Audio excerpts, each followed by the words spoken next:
আমার একজন কারিগরের সাথে তার স্ত্রীর ঝগড়া। এই ভিডিওটি শেষ পর্যন্ত দেখলে বুঝতে পারবেন যে কি ঘটেছিল। আমার কারিগর কয়েকদিন থেকে এক নাগাড়ে কাজ করতেছে।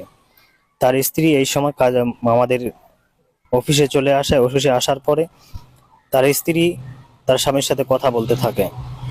পরে জানতে পারলাম তার স্বামী নাকি, আমার এই কারিগর নাকি 6 দিন থেকে বাসায় যায়নি। বাসায় না যাওয়ার কারণে তার স্ত্রী আমাদের অফিসে চলে এসেছে।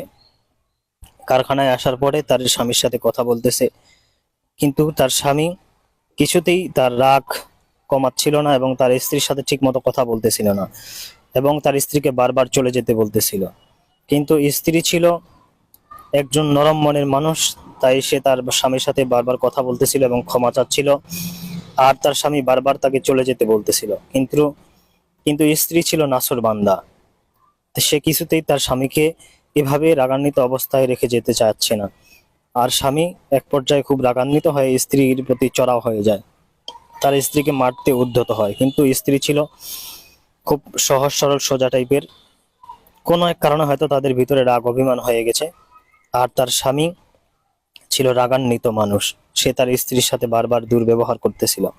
কিন্তু এখানে স্ত্রী তার সমস্ত মান অপমান সহ্য করে, সে শুধুমাত্র তার স্বামীর জন্য শত অপমান সহ্য করেও সে নারী তার স্বামীকে ছাড়ছে না, যতক্ষণ পর্যন্ত না তার রাগ ভাঙবে।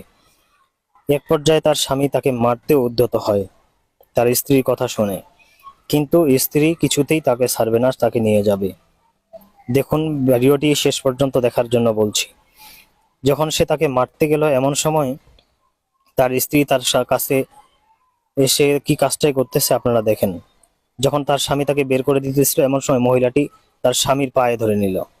আর পায়ে ধরে যখন সে কান্নাকাটি করতেছিল, তার স্বামী শত অভিমান শত রাগ তার নিমিষেই পানি হয়ে গেল। এই স্বামী, যে স্বামী তাকে মারতে যাচ্ছিল, এই স্বামী এখন কি করতেছে দেখুন। এই স্বামী বলতেছে যে আমি কাজটা শেষ করি, তুমি একটু বসো, একসাথে বাসায় যাবো। সে চেয়ার আনতে গেছে, আর চেয়ার আনে বসতে দেওয়ার পরে দেখেন সে কিছুতে আর কাজও করতে পারতেছে না। এই হচ্ছে আমাদের সংসার জীবনে, যখন কোনো কোনো সময় স্বামী স্ত্রীর ভিতরে ঝগড়া হবে, তখন আমরা একে অপরকে যদি মিটমাট করে ফেলি, তাহলে আমাদের সংসারগুলো হবে ভালোবাসার, জয় হবে ভালোবাসার। সকল অশান্তি দূর হবে, শান্তি ফিরে আসবে। এখানে কোনো বিচারকেরও প্রয়োজন হবে না, আর এখানে কোনো আইন আদালতেরও প্রয়োজন হবে না। কিন্তু আমাদের ইগো যদি আমাদেরকে কখনো নিজেদের কাছে, অর্থাৎ স্বামী স্ত্রীর কাছে নিজেদের ইগোকে যদি আমরা প্রাধান্য দেই, তাহলে আমাদের সংসারগুলো কখনোই টিকবে না। এখানে দেখুন, তার স্বামী আর কাজই করতে পারবে না, এখন সে উঠে চলে যাবে। তার স্ত্রীকে বসায় রেখে সামনে সেইভাবে কাজ করতে চায় না। আর এভাবে সে তার স্ত্রীকে নিয়ে বাড়িতে চলে যায়। আর শত রাগ শত অভিমান ভুলে গিয়ে জয় হলো ভালোবাসার, স্ত্রীর জয় হলো। সকলে ভালো থাকবেন, ভিডিওটি শেয়ার করবেন।